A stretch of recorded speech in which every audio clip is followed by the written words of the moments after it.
Welcome to exam time दोस्तों। मध्य प्रदेश की रियासतें में आज जो हमारा टॉपिक है वो है यहाँ पर सिंधिया रियासत। एमपीपीएससी मुख्य परीक्षा में किस प्रकार के क्वेश्चन आते हैं उस हिसाब से हम यहाँ पर रियासतों को कंप्लीट कर रहे हैं। यहाँ पर आपके 5 मार्कर 11 मार्कर के क्वेश्चन जो हैं वो यहाँ पर सारे कंप्लीट हो जाएंगे। इसके अलावा यदि कुछ 3 मार्कर बच जाते हैं तो वो आपको अलग से कंप्लीट कर लेना है। तो हम यहाँ पर हैंड रिटन नोट्स से देख रहे हैं ताकि आपको यहाँ पर नोट्स बनाने में भी आसानी हो, और इसकी जो PDF है दोस्तों आपको कल मिल जाएगी। ठीक है, अब हम यहाँ पर देखते हैं कि कोई भी रियासत या फिर कोई भी टॉपिक यदि हम कंप्लीट करते हैं तो सबसे पहले हमें क्या करना चाहिए। सबसे पहले आप उसका यहाँ पर इस प्रकार से बेसिक बनाओगे। ठीक है, हमने आपको यहाँ पर समझाने के लिए यहाँ पर थोड़े से डिटेल नोट्स बनाए हैं। आप यहाँ पर कुछ शॉर्ट में भी बना सकते हो। और आप एक बात का यहाँ पर ध्यान रखोगे, नोट्स का मतलब ये नहीं होता कि सुंदर होना चाहिए। नोट्स आपको समझ में आ जाए ऐसे होना चाहिए, और जैसा एग्जाम में पूछे जाता है वैसे यहाँ पर होना चाहिए। अगर आपको डिटेल में पढ़ना है तो आप बुक से यहाँ पर पढ़ सकते हो। ठीक है, तो हम यहाँ पर अब नोट्स को समझेंगे। क्या हमने यहाँ पर बेसिक लिखा है सिंधिया रियासत के बारे में, तो हम यहाँ पर पहले पूरा बेसिक समझ लेंगे। देखिए, जैसे कि आप यहाँ पर देखोगे ये हमने मध्य प्रदेश का मैप बनाया है। इस प्रकार से आप जल्दी से मध्य प्रदेश का मैप बनाना सीख जाइए। आपको यहाँ पर आसानी होगी कोई भी चीज़ को आपको दर्शाने में। मध्य प्रदेश के भूगोल के क्वेश्चन आप करोगे, इतिहास के कोई भी क्वेश्चन आप करोगे तो आप छोटा सा एक मैप यदि बना दोगे, 11 मार्कर में यदि क्वेश्चन आता है तो बहुत अच्छा इंपैक्ट यहाँ पर पड़ता है। तो सिंधिया रियासत का दोस्तों जो क्षेत्र है वो है यहाँ पर। ठीक है, तो मध्य प्रदेश का जो मालवा का जो उत्तर पूर्वी जो क्षेत्र है वो सिंधिया रियासत का क्षेत्र था। अब यहाँ पर हम समझते हैं कि सिंधिया रियासत की उत्पत्ति कैसे हुई है। ठीक है, तो सिंधिया वंश की उत्पत्ति कैसे हुई है, तो यहाँ पर 2 मत प्रचलित हैं। एक मत ये कहता है कि जो मुनवी जाति के कृषक थे इनसे इनकी उत्पत्ति हुई है, और एक मत ये कहता है जो महाराष्ट्र का जो राजपूत वंश है, 36 वंशावली की यहाँ से जानकारी मिलती है, जिसमें से एक वंश था सेंद्रक क्षत्रिय। तो उससे यहाँ पर इसके जानकारी मिलती है कि उससे इनकी उत्पत्ति हुई है। बाद में ये जो सेंद्रक क्षत्रिय हैं ये बाद में सेंद्रे या सिंधे कहलाए, और इन्हीं का कालांतर में नाम क्या पड़ गया, सिंधिया। तो यहीं से सिंधिया वंश स्टार्ट हो जाता है। और सिंधिया जो शासक हैं वो कहाँ से संबंधित हैं, तो वो है महाराष्ट्र से संबंधित, और एक गांव है कनेरखेड़ गांव है, और एक मराठा परिवार है। तो सिंधिया किससे संबंधित है, मराठाओं से संबंधित है। मराठाओं की ये एक शाखा है। और इसकी शुरुआत मानते हैं हम कि जो सिंधिया रियासत है इसकी शुरुआत होती है दोस्तों 1731 में। जो पेशवा बालाजी विश्वनाथ हैं उनके द्वारा क्या है, राणोजी सिंधिया को यहाँ पर कर वसूली का अधिकार दिया जाता है। मालवा के जो उत्तर पूर्वी जो क्षेत्र रहता है वहाँ पर, तो वहीं से इसकी शुरुआत मानी जाती है। और इसके संस्थापक है राणोजी सिंधिया। अब कौन कौन से शासक इंपोर्टेंट है वो हम यहाँ पर देखेंगे। महत्वपूर्ण शासक हैं, और देखिए अभी तक इतनी ही वंशावली मिली है और इनके बीच में कोई भी शासक नहीं रहे हैं। ये सारे हमने यहाँ पर क्रम लिख दिए हैं। तो बात करते हैं राणोजी सिंधिया, जिसमें हमने आपको बताया कि कन्हेरखेड़ गाँव में इनका जन्म हुआ है। वहीं से सिंधिया रियासत की शुरुआत होती है। 1726 में इनका जन्म होता है। अब इसके बाद में यहाँ पर जयप्पा राजे या फिर जयाजी राजे सिंधिया यहाँ पर शासक बनते हैं। और ये जो तीनों शासक रहते हैं शुरुआत के, तो ये शुरुआत के तीनों शासक अयोग्य शासक कहलाते हैं, क्योंकि इनके शासनकाल में ज़्यादा कोई कार्य नहीं हुआ है। और जयप्पा राजे सिंधिया के बाद से इनका वंशानुगति क्रम स्टार्ट हो जाता है, यानी कि फिर जैसे कि पिता का बेटा ही यहाँ पर शासक बनेगा, इस प्रकार से। तो यहाँ पर क्या होता है, जैसे कि दत्ता जी यहाँ पर आ जाते हैं। तो दत्ता जी क्या होते हैं, जयप्पा राजे के भाई होते हैं। ये यहाँ पर शासक बनते हैं, क्योंकि ये जो जनको जी सिंधिया हैं इनकी उम्र उस टाइम बहुत कम रहती है, यानी कि अल्पायु अवस्था में ही रहते हैं, इसलिए इनके भाई यहाँ पर शासक बन जाते हैं, दत्ता जी सिंधिया। उसके बाद में आते हैं इनका जो पुत्र है जयप्पा राजे सिंधिया, तो वो यहाँ पर शासक बनते हैं जनको जी। ठीक है, तो इनके भी कोई ज़्यादा विशेष यहाँ पर कार्य नहीं है। उसके बाद में बनते हैं महाजी सिंधिया, यहाँ पर शासक बनते हैं। और यहाँ पर इसके बाद में जो भी शासक यहाँ पर आएंगे ये सारे यहाँ पर इंपॉर्टेंट हमारे लिए रहेंगे। सबसे पहले शासक कौन इंपॉर्टेंट है, वो है राणोजी सिंधिया, जो संस्थापक हैं। उनके बारे में भी हमें यहाँ पर थोड़ा सा पढ़ना है। उसके बाद में यहाँ पर महाजी सिंधिया आते हैं, फिर दौलत राव सिंधिया बनते हैं शासक, और फिर जनकोजी राव। ठीक है, जनकोजी राव के बाद से यहाँ पर जो भी हैं दत्तक पुत्र यहाँ पर आते हैं, क्योंकि इनकी कोई संतान यहाँ पर नहीं रहती है। फिर दत्तक पुत्र यहाँ पर बनते हैं। और जयाजी राव सिंधिया जनकोजी राव के भी कोई पुत्र नहीं रहते हैं, तो ये भी यहाँ पर इनके दत्तक पुत्र के रूप में यहाँ पर ये शासन संभालते हैं। ठीक है, फिर माधवराव सिंधिया बनते हैं। माधवराव सिंधिया फर्स्ट, क्योंकि जीवाजी राव के बाद में फिर वापस से माधवराव सिंधिया आते हैं। तो हमें यहाँ पर सिर्फ स्वतंत्रता प्राप्ति तक पढ़ना है, तो हम यहाँ पर जीवाजी राव सिंधिया तक ही यहाँ पर पढ़ेंगे। बाकी उनके आगे का क्रम भी हम आपको यहाँ पर बता देंगे। और फिर माधवराव सिंधिया, क्योंकि इन्होंने क्या है, जैसे कि 1947 में भारत संघ में जो सिंधिया रियासत है इसका विलय कर दिया था, इसलिए काफ़ी ज़्यादा इंपॉर्टेंट है। माधवराव सिंधिया ने भी काफ़ी ज़्यादा सुधार कार्य यहाँ पर किए हैं। और जियाजी राव के समय में 1857 की क्रांति यहाँ पर होती है, तो ये हमारे लिए काफ़ी ज़्यादा इंपॉर्टेंट है। और देखिए जो बेजाबाई है, तो बेजाबाई का इन्हें संरक्षण यहाँ पर मिलता है क्योंकि ये अल्पायु अवस्था में ही ये भी शासक बनते हैं। ठीक है, तो ये जो तीनों शासक हैं ये सब अल्पायु अवस्था में ही यहाँ पर शासन संभालते हैं। और उसके बाद में जीवाजी राव भी अल्पायु अवस्था में रहते हैं। जब इन्होंने शासन संभाला था तब इनकी उम्र रहती है 9 वर्ष, और माधवराव सिंधिया की जो उम्र है वो रहती है 10 वर्ष, और जो जयाजी राव है इनकी उम्र रहती है उस टाइम 8 वर्ष। ठीक है, और ये जनकोजी राव हैं, ये भी यहाँ पर अल्पायु अवस्था में रहते हैं, इसलिए यहाँ पर बेजाबाई का इन्हें संरक्षण प्राप्त होता है। और जैसे दौलत राव सिंधिया की ये पत्नी रहती है बेजाबाई, तो बेजाबाई के बारे में भी 3 मार्कर आ सकता है। और दौलत राव सिंधिया हैं, इनके समय में अंग्रेजों का आधिपत्य सिंधिया रियासत पर स्टार्ट हो गया था, यानी 1818 में। ठीक है, तो यहीं से फिर क्या होता है कि काउंसिल ऑफ रेजिमेंट यहाँ पर एक नियुक्त किया जाता है कि अल्पायु अवस्था में रहते हैं, इसलिए वहाँ पर क्या किया जाता है, अंग्रेजों का एक रेजिडेंट वहाँ पर नियुक्त किया जाता है। तो हमने यहाँ पर पूरा बेसिक यहाँ पर समझ लिया है। अब हम यहाँ पर महत्वपूर्ण शासकों को यहाँ पर पढ़ेंगे। अब देखिए जैसे कि अब आ जाते हैं हमारे जो फर्स्ट वाले जो शासक हैं राणोजी सिंधिया। ठीक है, राणोजी सिंधिया के बारे में पढ़ते हैं। यहाँ पर देखिए इनका जो शासनकाल के बारे में है, कहीं कहीं आपको 1731 से इनका शासन देखने को मिलेगा, कहीं कहीं 1726। तो हम जो ये शासक का क्रम जो बता रहे हैं तो इनकी ही जानकारी मिलती है क्षीरसागरकृत राणोजी सिंधे वंशावली से। तो वहाँ पे इनका जो शासनकाल है वो दिया गया है 1726 में। 1726 से लेकर 45 तक इन्होंने शासन किया है, और सिंधिया राजवंश के संस्थापक हैं। इनके जो पिता हैं जनकोजी हैं और माता का नाम है द्वारिकाबाई। ठीक है, तो ये केवल हम यहाँ पर जानकारी के लिए यहाँ पर पढ़ रहे हैं। बाकी इस प्रकार से आपको वहाँ पर जो अगर 3 मार्कर आता है राणोजी सिंधे के बारे में, तो आपको ये पिता और माता का नाम नहीं लिखना रहता है। बाकी जानकारी के लिए हमें यहाँ पर पता होना चाहिए, क्योंकि हम क्रम से जब पढ़ेंगे तब जाके हमें इस टॉपिक के प्रति समझ विकसित होगी। इनकी पत्नी का नाम है निम्बाबाई तथा और एक और इनकी पत्नी है चीमाबाई। ठीक है, 2 इनकी पत्नियाँ थीं। तो जो निम्माबाई है, निम्माबाई ये इनकी ज्येष्ठ पत्नी है, यानी कि वो पहले इनके साथ विवाह हुआ था, उसके बाद में चीमाबाई के साथ में हुआ था। ठीक है, तो इनके भी यहाँ पर जो पुत्र हैं तो बाद में ये बनते हैं, चीमाबाई के जो पुत्र हैं वो यहाँ पर शासन संभालते हैं। अब इन्होंने क्या करा है, जैसे कि मालवा में कर वसूली का अधिकार इन्हें दिया गया था पेशवा बालाजी विश्वनाथ के द्वारा 1731 में। तो 1731 से ही माना जाता है कि सिंधिया वंश की यहाँ पर स्थापना हुई है। इनके कुछ महत्वपूर्ण कार्य हैं, वो कार्य हम यहाँ पर देख लेते हैं। तो देखिए इनके जो कार्य हैं, इन्होंने सबसे पहले जो सिंधिया रियासत की जो राजधानी है वो उज्जैन को बनाया था सबसे पहले। अब यहाँ पर आगे भी हम आपको बताएंगे कि ग्वालियर कब राजधानी बना, क्योंकि ये भी काफ़ी ज़्यादा इंपॉर्टेंट है। ठीक है, ये आपसे जो एमपीपीएससी की जो प्रारंभिक परीक्षा है उसमें भी इस प्रकार का क्वेश्चन पूछा जा सकता है कि जो सिंधिया रियासत है उसकी शुरुआत में राजधानी कौन सी थी। तो आप यहाँ पर कंफ्यूज हो जाओगे, इसलिए आपको ये पूरा डिटेल में और पूरा क्रम से यहाँ पर पढ़ना चाहिए होलकर, सिंधिया और भोपाल रियासत को। इनके जो भी शासक हैं, अगर कुछ अयोग्य शासक भी रहे हैं उनके बारे में भी 3 मार्क यहाँ पर पूछा जा सकता है। अब महाकालेश्वर मंदिर का जीर्णोद्धार करवाया था, क्योंकि इल्तुतमिश ने क्या करा था, महाकालेश्वर मंदिर को विध्वंस कर दिया था इसका, तो इन्होंने इसका जीर्णोद्धार करवाया था। ठीक है, अब आ जाते हैं कि पेशवा से राज्य का 35% इन्होंने प्राप्त किया था, यानी कि राज्य कर वसूली का इन्होंने 35% प्राप्त किया था। पहले क्या होता था कि जितना भी यहाँ पर राज्य से कर वसूला जाता था वो सारा किसे दिया जाता था, वो दिया जाता था मराठाओं को, मराठा सरदारों को। ठीक है, तो इन्होंने क्या करा, अपने राज्य की उन्नति के लिए ये इस प्रकार का यहाँ पर जो पेशवा थे उनसे यहाँ पर 35% प्राप्त किया कि हम जो कर वसूली का 35% यहाँ पर रखेंगे, और राजमुद्रा वगैरह कुछ अन्य चीज़ें भी यहाँ पर इन्होंने प्राप्त की थी, अपने पद की मान्यता भी यहाँ पर प्राप्त की थी। तो आपको याद रखना है सिंधिया रियासत 1731 में दिल्ली कूच अभियान में भी ये शामिल हुए थे। इनके कुछ ज़्यादा महत्वपूर्ण कार्य नहीं है, सिर्फ इतने हैं क्योंकि ये संस्थापक हैं, इसके बारे में क्वेश्चन आ सकता है। अब आते हैं जयप्पा राजे या फिर जयाजी राजे। ठीक है, तो इन नामों में काफ़ी ज़्यादा कन्फ्यूजन रहता है, इसलिए हम यहाँ पर इन्हें क्रम से पढ़ रहे हैं, क्योंकि आपके सामने अगर जयप्पा राजे के बारे में आता है तो आप जनको जी के बारे में लिख दोगे। ठीक है, फिर इनके कुछ डबल नाम भी हैं, जैसे कि जयाजी राजे, तो ढेर सारे ऐसे ही नाम हैं, जीवाजी राजे, जनकोजी राजे, जयप्पा जी राजे। तो इसमें कन्फ्यूजन यहाँ पर होता है, इसलिए इन शासकों को आप क्रम से ही पढ़िएगा।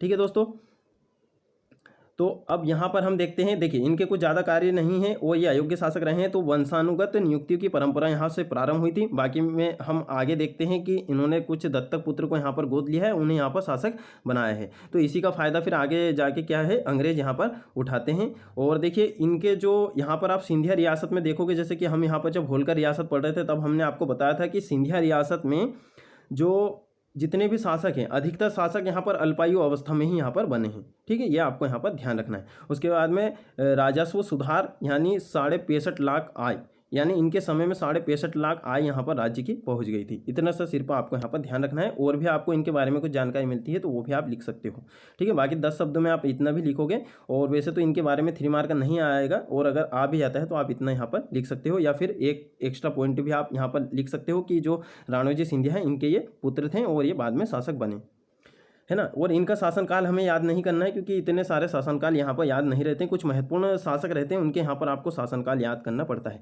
अब दत्ताजी सिंधिया, अब जयप्पा राजे के जो पुत्र थे जनको जी, ठीक है, ये जनको जी थे, ये जयप्पा राजे के पुत्र थे। तो ये क्या थे, अल्पायु अवस्था में थे, इसलिए यहाँ पर इनके भाई यहाँ पर कुछ समय के लिए शासक बन जाते हैं, दत्ताजी सिंधिया। अब क्या होता है यहाँ पर, अब हम आपको बताते हैं। जैसे कि जयप्पा राजे के ये भाई हैं, उसके बाद में नागौर के शासक विजय सिंह को पराजित किया। अब इन्हें क्यों पराजित किया इन्होंने, क्योंकि जो जयप्पा राजे हैं, ठीक है, जयप्पा राजे को इन्होंने, जो विजय सिंह थे, इन्होंने पराजित किया था या फिर इनकी हत्या कर दी थी। इसी का बदला लेने के लिए नागौर के शासक विजय सिंह को इन्होंने पराजित किया था। और फिर 1760 में शुक्रताल का युद्ध होता है, जिसमें दत्ताजी पराजित हो जाते हैं। उसके बाद में यहाँ पर जनकोजी सिंधिया बनते हैं। अब ये शुक्रताल का जो युद्ध है दोस्तों, ये आपसे 3 मार्कर में डेफिनेटली पूछा जा सकता है, ठीक है। तो ये निजाम खां थे, निजाम खां बंगाल के शासक थे। शुक्रताल युद्ध में वो यहाँ पर जीत गए थे और यहाँ पर दत्ताजी सिंधिया पराजित हो गए थे। अब आते हैं हम यहाँ पर जनकोजी सिंधिया के बारे में ज़्यादा कुछ फैक्ट नहीं है, सिर्फ इतना सा है कि जयप्पा राजे के ज्येष्ठ पुत्र हैं। उसके बाद में पानीपत के तृतीय युद्ध में 1761 में पराजित हो गए थे।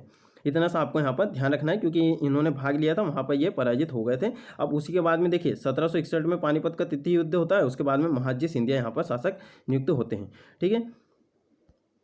अब देखिए महादजी सिंधिया हैं, अब इन्हें वास्तविक संस्थापक या मराठा शक्ति के पुनः संस्थापक के रूप में जाना जाता है। तो ये काफ़ी ज़्यादा इंपॉर्टेंट है, क्योंकि अभी तक आपने देखा राणोजी सिंधिया ने यहाँ पर क्या की, सिंधिया रियासत की स्थापना की। उसके बाद में यहाँ पर 3 अयोग्य शासक यहाँ पर हो गए, उन्होंने ज़्यादा कुछ कार्य यहाँ पर नहीं किए हैं।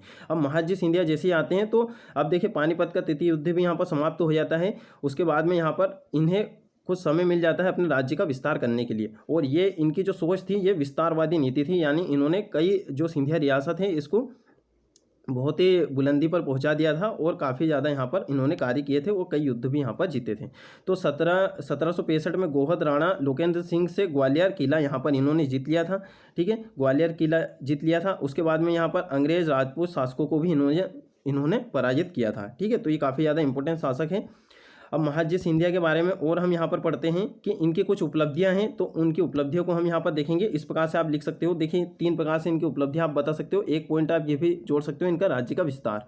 तो दिल्ली में हस्तक्षेप इन्होंने किया, मुगल बादशाह शाह आलम को दिल्ली में पुनर्स्थापित किया। तो एक बार नहीं, इन्होंने 2 बार यहाँ पर दिल्ली के जो शासक हैं, मुगल शासक हैं या मुगल बादशाह हैं, शाह आलम को इन्होंने पुनर्स्थापित वहाँ पर किया था। तो इसी से खुश होकर जो शाह आलम हैं उन्होंने जो महादजी सिंधिया है इन्हें क्या करा, वकील उल मुल्तक और नवाब वकील पद प्राप्त किया था, ठीक है।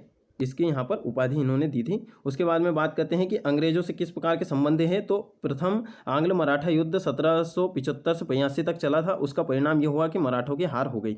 अब इन्होंने क्या करा, यहाँ पर अपनी सूझबूझ दिखाते हुए सालबाई की संधि हुई थी 1782 में। तो इनके हाथ से क्या करा, ग्वालियर चला गया। बाकी राज्य के जितने भी क्षेत्र थे वो इन्हें वापस यहाँ पर दे दिए गए। बस क्या करा, अंग्रेजों के हाथ में ये ग्वालियर चला गया, क्योंकि ग्वालियर क्या था, वहाँ पर बहुत ही जैसे कि अन्य शक्तियों का केंद्र हुआ करता था। इसलिए यहाँ पर अंग्रेजों ने अपनी कूटनीति यहाँ पर दिखाई और ग्वालियर को अपने अधीन रखा, और बाकी रियासत के जितने भी क्षेत्र थे वो यहाँ पर इन्हें लौटा दिए गए।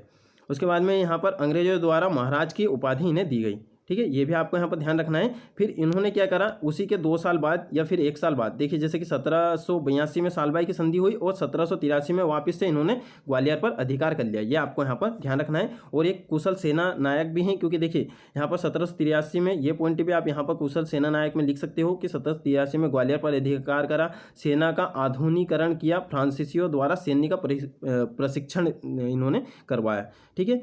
तो सेना का आधुनिकीकरण इन्होंने किया। उसके बाद में यहाँ पर 1784 में गोहद पर अधिकार कर लिया है, गोहद पर इन्होंने वापस से अधिकार कर लिया। उसके बाद में 1793 में लाखेरी में तुकोजी होलकर को इन्होंने हराया था।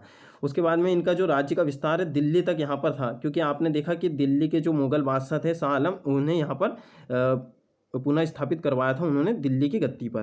ठीक है, तो दिल्ली, पंजाब, गंगा दोआब क्षेत्र, तो ये कुछ हमने यहाँ पर चीज़ें लिखी हैं, और भी इनका जो राज्य का विस्तार था काफ़ी इन्होंने यहाँ पर फैला दिया था। अब आते हैं दोस्तों दौलत राव सिंधिया। अब दौलत राव सिंधिया के समय में क्या होता है, देखिए यहाँ पर अंग्रेज थे, अंग्रेजों का आधिपत्य यहाँ पर स्थापित हो जाता है। उसके बाद में इनका जो शासनकाल है 1794 से 1827 तक रहता है। अब इनके समय में क्या क्या महत्वपूर्ण घटनाएं होती हैं और क्या क्या यहाँ पर स्थितियाँ यहाँ पर उत्पन्न होती हैं वो हम यहाँ पर देखेंगे। कुडरला का युद्ध होता है 1794 में। उसके बाद में यहाँ पर दौलत राव सिंधिया और हैदराबाद निजाम के साथ में ये युद्ध होता है, यानी कि दोनों के बीच में। इसका उद्देश्य या फिर कारण क्या था कि निजाम से बकाया जो चौथ है वो वसूलना, यानी कि एक प्रकार का मराठाओं का ये कर होता था, और ये जिस भी क्षेत्र पे जो भी क्षेत्र को यहाँ पर मराठा सरदार जीत जाते थे तो वहाँ से कर वसूली यहाँ पर ये किया करते थे। तो निजाम ने यहाँ पर कर देने से इनकार कर दिया था। अब इसका परिणाम ये हुआ कि निजाम की पराजय हुई। ठीक है, सिंपल सा आपको अगर 3 मार्क में यहाँ पर कुडरला का युद्ध आता है तो आपको लिखना है ये कब हुआ है, किसके मध्य हुआ है, कारण क्या है, परिणाम क्या है, यही आपको लिखना है। अगर आपके पास में स्पेस नहीं रहता तो आप यहाँ पर कारण को छोड़ सकते हो, उसका जो परिणाम है वो काफ़ी ज़्यादा यहाँ पर इंपॉर्टेंट होता है, कब हुआ, किसके मध्य हुआ और परिणाम क्या हुआ, क्योंकि परिणाम से भी यहाँ पर काफ़ी चीज़ें पता चल जाती है कि अंत में क्या हुआ। ठीक है, परिणाम लिखना आपको काफ़ी ज़्यादा यहाँ पर जरूरी है। उसके बाद में बात करते हैं कि स्थिति क्या थी उस टाइम। तो वेलेजली क्या था, एक विस्तारवादी शासक था, तो उसकी जो हड़प नीति थी और विस्तारवादी यहाँ पर उसकी सोच थी वेलेजली। तो उन्होंने क्या किया, यहाँ पर युद्ध नीति का अनुसरण किया, यानी कि कोई भी राज्य को हमें यहाँ पर युद्ध के बल पर विजेत करना है, इस प्रकार की उनकी नीति थी वेलेजली की। अब क्या हुआ, होलकरों से इनके मतभेद हो गए और लूटपाट हुई। तो होलकरों ने सिंधिया रियासत में लूटपाट की और सिंधियाओं ने कहाँ पर, होलकर रियासत में लूटपाट की। तो यहाँ पर काफ़ी ज़्यादा इनके बीच में मतभेद हो गया था। उसके बाद में द्वितीय आंग्ल मराठा युद्ध भी यहाँ पर हो गया है, और इसमें दौलत राव की यहाँ पर हार हो जाती है। और दौलत राव की जो पत्नी है उनका नाम क्या रहता है, बेजाबाई, जो आगे जाकर इनका कोई पुत्र नहीं रहता है तो वो संरक्षक के रूप में यहाँ पर कार्य करती है। वो बेजाबाई के बारे में 3 मार्कर आ सकता है। तो इन्हें क्या विवश होकर सुरजी अर्जुन गांव के यहाँ पर संधि करनी पड़ी, जो कि 1803 में हुई थी, और जयपुर, गोहद और अहमदनगर पर अंग्रेजों का अधिकार यहाँ पर हो गया। ठीक है, और गोहद का किला अभी किसने जीता था, महजी सिंधिया ने, यह आपको हमने अभी बता दिया है, इनके पहले जो शासक थे उन्होंने। तो यहाँ पर सिंधियाओं के बारे में ज़्यादा कुछ नहीं है, कुछ इंपॉर्टेंट शासक हैं, उन्होंने कुछ कार्य किए हैं, वो आपको यहाँ पर ध्यान रखना है। और दौलत राव सिंधिया के समय से यहाँ पर ये जो सिंधिया रियासत है, जो अंग्रेजी प्रेसिडेंसी यहाँ पर बन जाती है, ये आपको ये ध्यान रखना है। अब क्या हुआ कि अंग्रेजों से बुरहानपुर की संधि, सहायक संधि इन्होंने कर ली। ठीक है, यानी कि इतनी सारी चीज़ें इनके पास होने के बावजूद अब क्या हुआ इनके साथ में कि अंग्रेजों से यहाँ पर विवश होकर इन्हें सहायक संधि करना पड़ा 1804 में। अब उसकी कुछ यहाँ पर शर्तें थी। अब अंग्रेजों द्वारा सैन्य सहायता का वचन, अब देखिए यही जो चीज़ें हैं, यही चीज़ें आपको 1857 की क्रांति में यहाँ पर देखने को मिलेगी कि इनके संदेश स्पष्ट यहाँ पर भूमिका रही है 1857 की क्रांति में, क्योंकि अंग्रेजों से इनकी सहायक संधि थी। तो ये सहायक संधि थी, इसी कारण ये प्रत्यक्ष तौर पर 1857 की क्रांति में भाग इन्होंने नहीं लिया था। ठीक है, तो अंग्रेज द्वारा सैन्य सहायता का वचन इन्हें दिया गया। उसके बाद में यहाँ पर राज्य में अंग्रेज रेजिडेंट मेजर मालकम यहाँ पर नियुक्त किए गए, और ग्वालियर व गोहद सिंधिया को वापस मिल गए। ठीक है, ग्वालियर व गोहद सिंधिया को वापस मिल गए। अब इन्होंने क्या करा, दौलत राव सिंधिया ने ही यहाँ पर सिंधिया रियासत जो थी उसकी जो राजधानी है वो ग्वालियर को बनाया था। अब तक जो राजधानी थी वो कौन सी थी, वो उज्जैन थी, यह आपको यहाँ पर ध्यान रखना है। अब देख लेते हैं इनके कुछ और महत्वपूर्ण जो कार्य हैं वो देख लेते हैं। अब इन्होंने क्या करा, अंग्रेजों से ग्वालियर की संधि की, ये 1817 में यहाँ पर की, और कारण था तृतीय आंग्ल मराठा युद्ध। देखिए, द्वितीय आंग्ल मराठा युद्ध, तृतीय आंग्ल मराठा युद्ध किसके समय में हुए, दौलत राव सिंधिया के समय में। सिंधिया अंग्रेजों के अधीन हो गया 1818 में। ठीक है, क्योंकि देखिए यहाँ पर 1817 में इन्होंने क्या किया, ग्वालियर की संधि की, अब अंग्रेजों के अधीन ये हो गया, या फिर हम यहाँ पर 1817 भी मान सकते हैं। बाकी बुक में यहाँ पर 1818 लिखा मिलता है, तो ये आपको ध्यान रखना है। 1818 में सिंधिया रियासत जो अंग्रेजों के अधीन यहाँ पर हो गई है, क्योंकि इन्होंने यहाँ पर सहायक संधि कर ली है। उसके बाद में इसका परिणाम ये हुआ कि चंबल के दक्षिण पश्चिम क्षेत्र से इनका जो प्रभुत्व है वो यहाँ पर समाप्त हो गया है। पिंडारियों के दमन का वचन इन्हें देना पड़ा। ठीक है, तो यहाँ पर क्या है, भील, पलटन और पिंडारी जो मराठा शक्ति थी, इनके यहाँ पर इनकी महत्वपूर्ण शक्ति यहाँ पर मानी जाती थी इनके, क्योंकि यहाँ पर जो छापामार युद्ध पद्धति है इनमें यहाँ पर ये साथ दिया करते थे, और भी ढेर सारी चीज़ों में पिंडारी और जो भील, पलटन थी वो यहाँ पर इनके साथ दिया करती थी। यह आपको यहाँ पर ध्यान रखना है। तो इन्होंने यहाँ पर वेलेजली ने ही पिंडारियों का दमन किया था, या आप बुक में पढ़ते हो तो पिंडारियों का दमन का इन्होंने वचन देना पड़ा। ठीक है, यहीं से पिंडारियों का दमन हो जाता है। अब इनके कुछ महत्वपूर्ण कार्य है, जैसे कि हमने आपको बताया कि 1810 में जो उज्जैन से ग्वालियर इन्होंने राजधानी बनाई। उसके बाद में ग्वालियर स्थित फूलबाग का निर्माण कराया और महान कवि जो पद्माकर हैं वो इनके राजकवि थे, उन्हें यहाँ पर राजकवि का दर्जा दिया गया। सिंपल सा यहाँ पर इतनी सी यहाँ पर दौलतराव सिंधिया के बारे में है। अब आ जाते हैं जनकोजी सिंधिया। अब इनके कोई पुत्र नहीं थे, ठीक है, तो इनकी जो पत्नी थी इन्होंने क्या करा, एक दत्तक पुत्र या फिर एक पुत्र को इन्होंने गोद लिया और उसका नाम रखा उन्होंने क्या, जनकोजी राव, ठीक है। इनका अन्य नाम क्या था, मुकुट राव, इनका नाम था मुकुट राव और इनका नाम ये क्या, अली जहाँ जनकोजी सिंधिया, जनकोजी राव सिंधिया के नाम से ये विराजमान हुए, सिंधिया वंश के शासक ये बने, ठीक है। तो यहाँ पर इनके बारे में ज़्यादा कुछ कार्य नहीं है। और फिर इन्होंने क्या करा, जैसे कि इनके लिए यहाँ पर एक अंग्रेज़ रेजिडेंट नियुक्त होता है, सिलीमैन नियुक्त होता है। वो उसके बाद में फिर कुछ समय बाद इनकी मृत्यु यहाँ पर हो जाती है। तो बेजाबाई क्या है, बेजाबाई यहाँ पर इनके संरक्षक के रूप में यहाँ पर शासन संभालती हैं।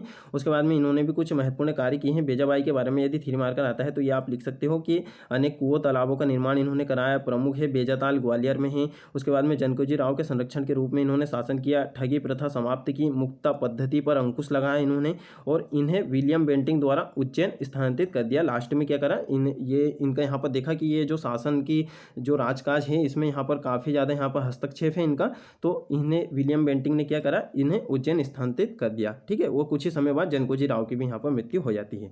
अब इनके बाद में इनका भी कोई पुत्र नहीं रहता है, तो एक भागीरथ नाम के ये पुत्र को यहाँ पर दत्तक पुत्र बनाते हैं। उसके बाद में जयाजी राव सिंधिया के नाम से ये यहाँ पर शासन संभालते हैं। अब इनके जो इंपॉर्टेंस है वो है 1857 की क्रांति इनके समय में घटी है और ये 1843 से 86 तक इनका यहाँ पर शासनकाल रहा है। तो 1857 में इनकी महत्वपूर्ण भूमिका है, और महत्वपूर्ण तो नहीं कह सकते कि संदेह स्पष्ट भूमिका रही है। अब वो क्यों रही है, जैसे कि हमने आपको बताया था दौलतराव सिंधिया के समय में क्या हुआ था, अंग्रेजों से 1804 में, ठीक है, 1804 में इन्हें क्या करनी पड़ी थी, सहायक संधि यहाँ पर करनी पड़ी थी। और फिर उसके बाद में आप देखोगे यहाँ पर 1818 में क्या होता है, जो सिंधिया रियासत है यहाँ पर ये इनके अधीन हो जाती है, अंग्रेजों के अधीन। तो इसी कारण यहाँ पर बाकी इन्होंने अप्रत्यक्ष तौर पर थोड़ा सा यहाँ पर सहयोग दिया। जैसे ग्वालियर की मुराद छावनी में सैन्य विद्रोह यहाँ पर उत्पन्न हो जाता है। उसके बाद में रानी लक्ष्मीबाई ने ग्वालियर पर आक्रमण किया, ठीक है। तो अगर 5 मार्क में ही आएगा इनके बारे में 1857 में संदेह स्पष्ट भूमिका जयाजी राव सिंधिया की क्या है, इस प्रकार से आ सकता है। या फिर सिंधिया रियासत की 1857 की क्रांति में संदेह स्पष्ट भूमिका का मूल्यांकन कीजिए, या फिर इनकी भूमिका का मूल्यांकन कीजिए 1857 की क्रांति में। इस प्रकार से किसी भी प्रकार से आपसे क्वेश्चन पूछा जा सकता है। तो जयाजी राव अपनी सेना और कोषागार मदद के लिए छोड़कर चले गए। किसके लिए मदद के लिए छोड़ के गए, रानी लक्ष्मीबाई के लिए, ठीक है। क्योंकि प्रत्यक्ष तौर पर तो ये यहाँ पर इनका सहयोग नहीं कर सकते थे, तो अप्रत्यक्ष तौर पर ये इन्होंने क्या करा, कोषागार और सेना ये छोड़ के यहाँ पर चले गए, ठीक है। तो ये कहाँ चले गए, ये आगरा चले गए अपने परिवार के साथ। अब उसके बाद में यहाँ पर क्या होता है, आप देखोगे कि जो कोषागार है उसकी जो चाबी है वो किसे मतलब कि दे के चल जाते हैं ये अमीरचंद, ठीक है। कहीं अमरचंद बाठिया भी आपको देखने को मिलेगा, कहीं अमीरचंद भी देखने को मिलेगा, बाकी आप अमरचंद बाठिया यहाँ पर ध्यान रखोगे। तो फिर बाद में क्या करा, अंग्रेजों ने इन्हें पता चला कि इन्होंने भी यहाँ पर सहयोग किया है, क्योंकि जो सिंधिया जी थे वो तो यहाँ पर चले गए थे आगरा, तो उन पे तो यहाँ पर कोई भी संदेह नहीं कर सकता था। तो अमरचंद बाठिया को बाद में क्या किया गया, मृत्युदंड यहाँ पर दे दिया गया। विद्रोह की समाप्ति के बाद अंग्रेजों ने ग्वालियर किले पर कब्जा कर लिया, वापिस से यहाँ पर अंग्रेजों ने ग्वालियर किले पर कब्जा कर लिया, ठीक है। क्योंकि आपने देखा होगा ग्वालियर में ही यहाँ पर रानी लक्ष्मीबाई की यहाँ पर वीरगति को प्राप्त हो जाती है, रानी लक्ष्मीबाई। अब अप्रत्यक्ष भूमि का मूल्यांकन हम किस प्रकार से कर सकते हैं, अगर मूल्यांकन के बारे में आता है कि 1857 की क्रांति में सिंधिया रियासतों की भूमिका का मूल्यांकन कीजिए, तो आप इस प्रकार से यहाँ पर लिख सकते हो कि जयाजीराव सिंधिया की अप्रत्यक्ष भूमिका का मूल कारण यह है कि सिंधिया की अंग्रेजों के साथ संधि थी।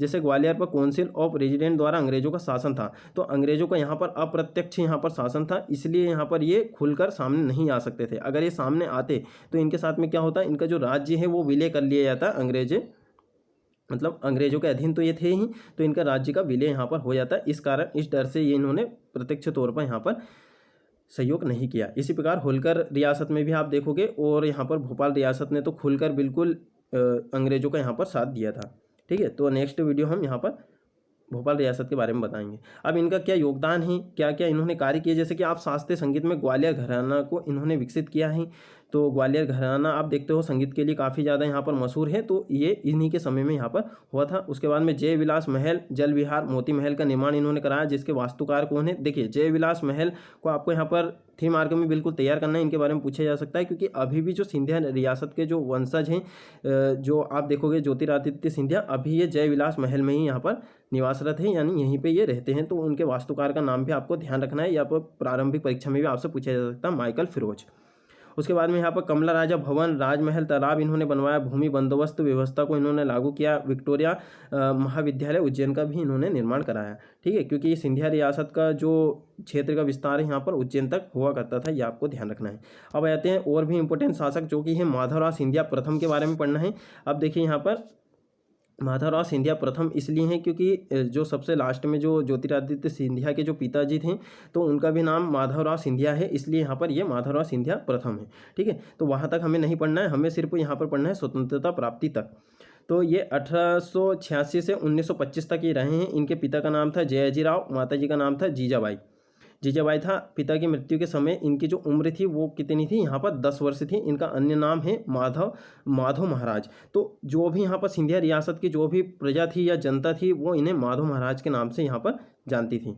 ठीक है, तो इनके कुछ अच्छे यहाँ पर कार्य रहे हैं, इनके बारे में आपसे बिल्कुल यहाँ पर 11 मार्क पूछे जा सकता है कि राज्य। अब देखिए यहाँ पर नेक्स्ट पॉइंट ये है कि राज्य का प्रशासन 1894 में इन्हें सौंपा गया था, क्योंकि इनकी जो उम्र थी, इनकी उम्र काफ़ी ज़्यादा यहाँ पर कम थी, 10 वर्ष थी, और इन्हें यहाँ पर शिक्षा प्राप्ति के लिए यहाँ पर इंग्लैंड भी भेजा गया था, और फिर बाद में यहाँ पर वापस से इंग्लैंड जाते हैं, वहाँ पर इनकी मृत्यु हो जाती है, और अंग्रेजों ने इन्हें सर की उपाधि दी है, यह आपको यहाँ पर ध्यान रखना है। ठीक है, तो यहाँ पर जो भी शासक है, जैसे कि हमने आपको जब पहला वीडियो बनाया था गोंडवाना रियासत, उसमें आपको हमने बताया था कि जो सिंधिया है, होलकर है, और उसके बाद में यहाँ पर भोपाल रियासत है, इनके शासक का क्रम आप बिल्कुल यहाँ पर ध्यान रखोगे, क्योंकि ये काफ़ी ज़्यादा यहाँ पर कन्फ्यूज करने वाले शासक हैं।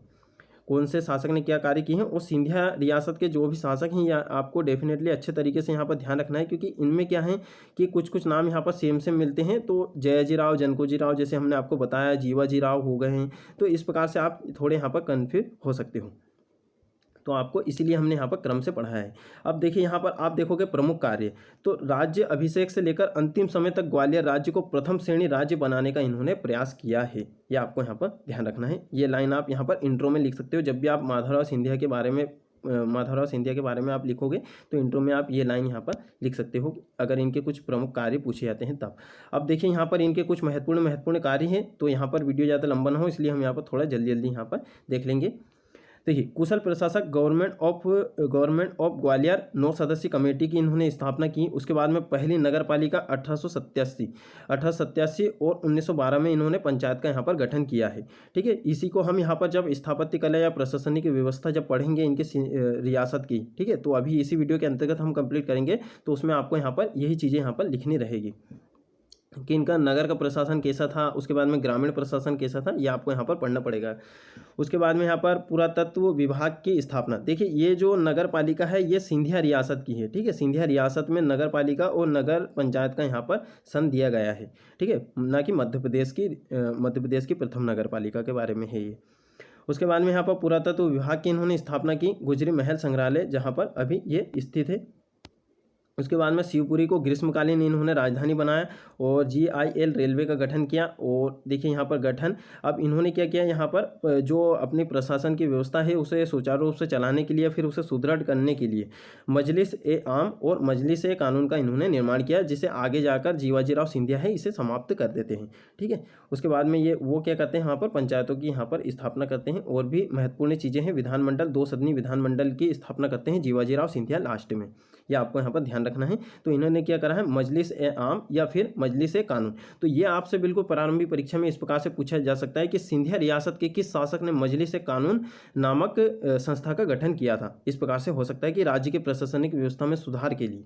तो आपको यही चीज़ें यहाँ पर ध्यान रखना है। यहीं से आपकी प्रारंभिक परीक्षा की भी तैयारी हो रही है, इसलिए आप मेंस की तैयारी कीजिए। प्रारंभिक परीक्षा की तैयारी आपकी बिल्कुल अच्छे से यहाँ पर हो जाती है। अलग अलग तैयारी नहीं करना है, प्रारंभिक परीक्षा और मेंस की बिल्कुल साथ में ही यहाँ पर तैयारी करना है। थोड़े से डिटेल नोट्स बना लोगे तो आपकी यहाँ पर प्रारंभिक और मुख्य परीक्षा दोनों की यहाँ पर तैयारी हो जाती है। अब शिक्षा क्षेत्र में भी इनके कुछ सुधार हैं, जैसे कि इनका विशेष यहाँ पर प्रोत्साहन दिया था इन्होंने शिक्षा में। 1903 की बात करते हैं, ग्वालियर में विक्टोरिया कॉलेज इन्होंने बनवाया था। यदि आपको इतने सारे सन भी यहाँ पर याद नहीं रहते हैं तो आप सिंपल से यहाँ पर इतना भी लिख सकते हो कि ग्वालियर में विक्टोरिया कॉलेज का इन्होंने निर्माण कराया था या फिर स्थापना यहाँ पर की थी।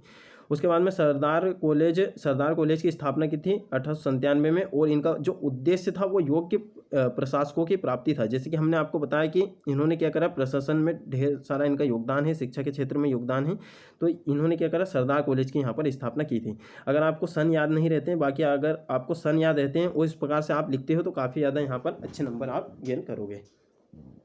अब आ जाते हैं उद्योग क्षेत्र में भी इन्होंने कुछ योगदान दिया है। जैसे कि औद्योगिक विकास मंडल की स्थापना की है 1905 में, दी ग्वालियर इंजीनियर वर्क्स की इन्होंने स्थापना की है।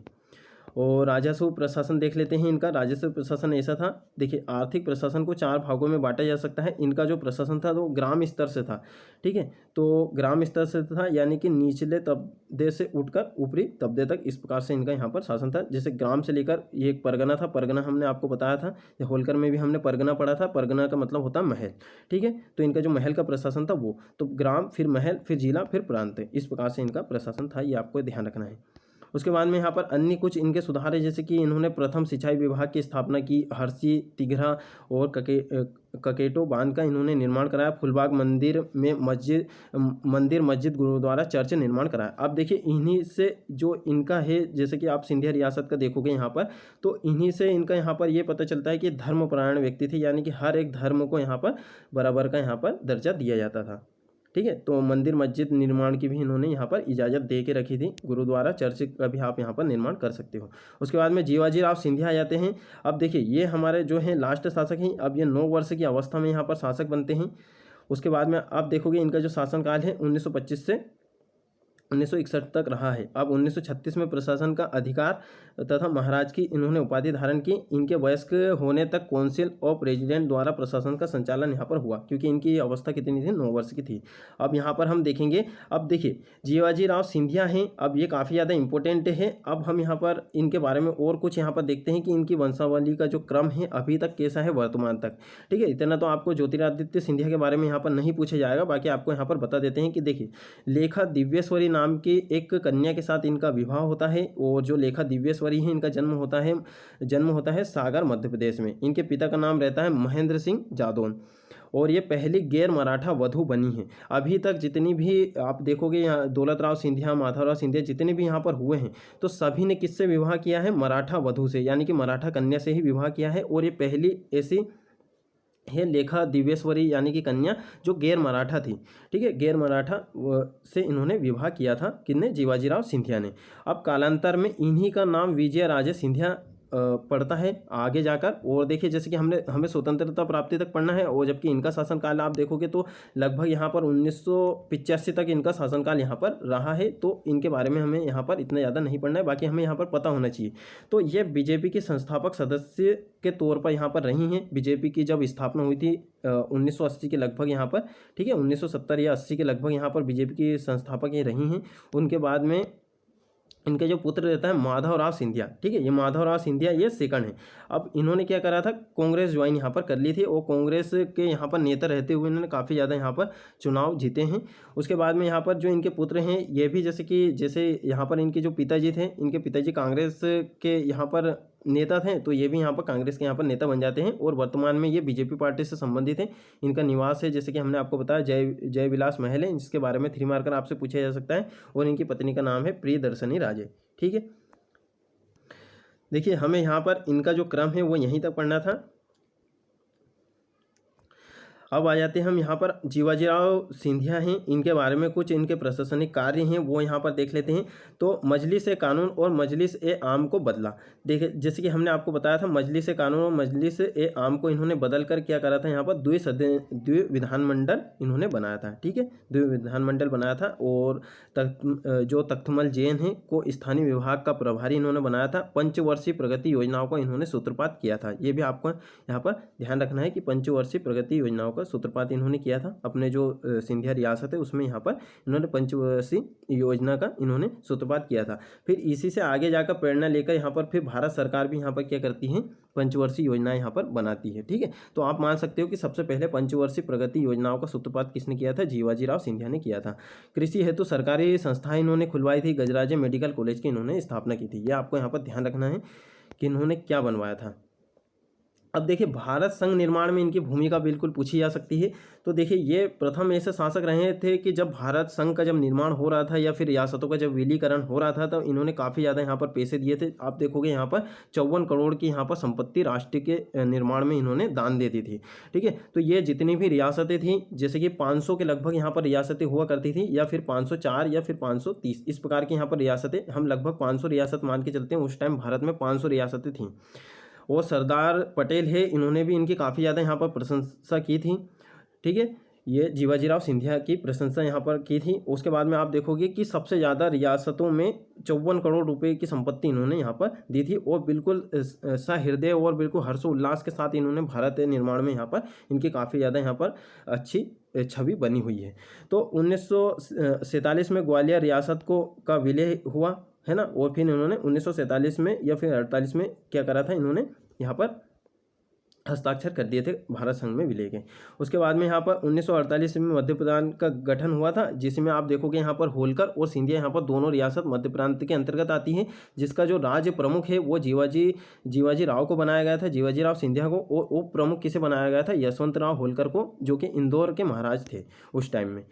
और उसके बाद में आप देखोगे ग्वालियर रियासत ने 54 करोड़ की संपत्ति राष्ट्र के निर्माण में दान दी थी। इसीलिए देखिए इनके बारे में इस प्रकार से आप कोटेशन लिख सकते हो कि महाराज जीवाजीराव सिंधिया उन लोगों में से थे जिन्होंने लोकतंत्र भारत निर्माण के लिए अत्यंत प्रसन्नता से अधिकार और सत्ता का परित्याग यहाँ पर किया था। ठीक है, तो ये आप जब भारत निर्माण में इनकी भूमिका के बारे में लिखोगे तो ये लाइन आप यहाँ पर लिख सकते हो लास्ट में निष्कर्ष में। ठीक है दोस्तों, अब यहाँ पर देखिए हमने यहाँ पर सारे शासकों के बारे में पढ़ लिया है। 11 मार्क 5 मार्क के हिसाब से आपसे किस प्रकार से क्वेश्चन पूछे जा सकते हैं उस हिसाब से हमने पढ़ लिया। अब 11 मार्क 5 मार्क के हिसाब से आपको इनकी जो सामाजिक व्यवस्था है, आर्थिक व्यवस्था है, इनकी स्थापत्य कला है, इनके बारे में अगर क्वेश्चन आता है तो आप किस प्रकार से यहाँ पर डील करोगे। आप देखिए जैसे कि यहाँ पर अभी हम देख रहे हैं धार्मिक सामाजिक व्यवस्था। तो धार्मिक सामाजिक व्यवस्था को हम यहाँ पर साथ में देखेंगे कि हिंदुओं की स्थिति यहाँ पर कैसी थी। तो हिंदू की स्थिति यहाँ पर जन्म आधारित वर्ण व्यवस्था का प्रचलन था, जिसमें ब्राह्मण, क्षत्रिय, वैश्य और शूद्र के बारे में यहाँ पर देखा जा सकता है कि इसी प्रकार की यहाँ पर व्यवस्था थी जैसे प्राचीन काल से चली आ रही थी।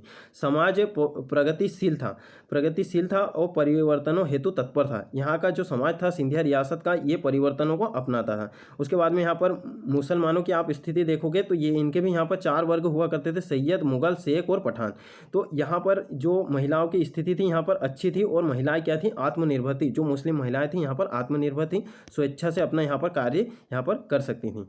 उसके बाद में आप देखोगे तो यहाँ पर जो मुस्लिम समाज था ये भी यहाँ पर परिवर्तनों को अपनाने के लिए यहाँ पर तत्पर था। जैसे कि आप यहाँ पर अभी वर्तमान में देखोगे तो काफ़ी ज़्यादा यहाँ पर परिवर्तनों को यहाँ पर नहीं अपनाया जा रहा है। जैसे कि अनेक जो मुस्लिम लोग हैं उनके मतलब कि उनकी तरफ से इस प्रकार के व्यू आते हैं कि यहाँ पर शरिया का कानून लागू किया जाना चाहिए।